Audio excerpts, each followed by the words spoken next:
In the 1970s, Scotland found wealth with the discovery of offshore oil and gas.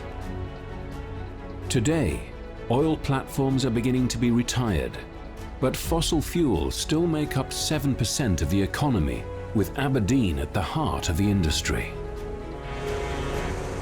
Scotland's largest exports are food and drink, including the renowned Scotch whisky. 130 distilleries are dotted across its islands, lowlands, and famous heather-clad highlands. During a few weeks each summer, the heather slopes undergo a spectacular transformation, turning vivid purple as the native ling heather erupts into flower. This colourful spectacle is also the source of one of Scotland's most prized foods. The heather's display can be seen on its vast heathlands that stretch from the highlands to the southern uplands. In one corner of the country in East Lothian, small white boxes appear across the landscape during this brief 3 to 4 week show.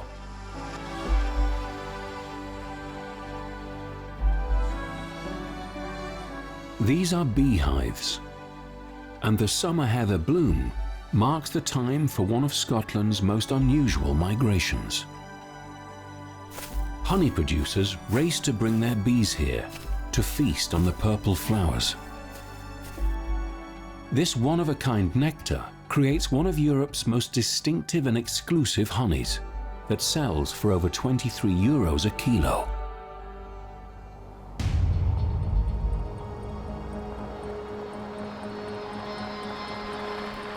Second-generation beekeeper Stuart Hood and daughter Ailey are gearing up for the big bee move in what is their most important time of the year.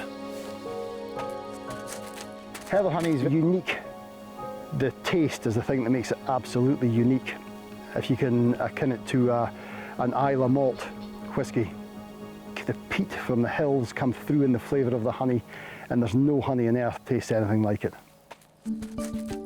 Stuart and Ailey's 15 million bees spend most of the year dotted around the lowlands of East Lothian. Today, with the help of friend Douglas, they are moving 16 hives 20 kilometres to a secret location in the heather-rich hills.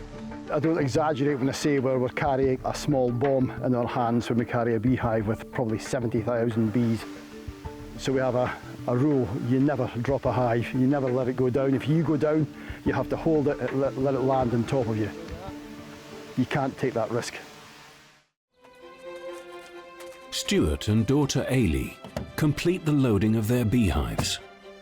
Our aerial cameras capture them heading into the hills with their precious cargo.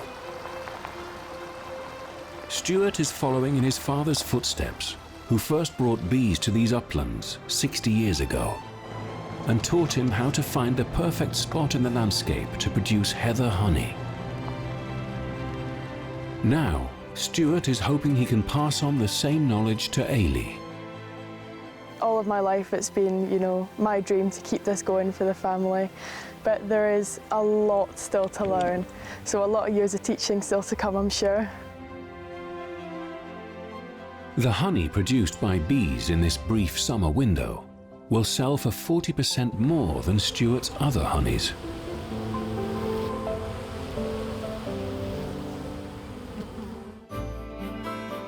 After 4 weeks, the flush of purple will disappear, and Stuart can begin the huge task of preparing the hundreds of kilos of Scottish gold for customers all over the world. I always think working in the Scottish countryside and that you're privileged. I've travelled quite a bit in this world, and I've never seen anything for me that can match a blooming purple heather hillside. It's a truly special place to be.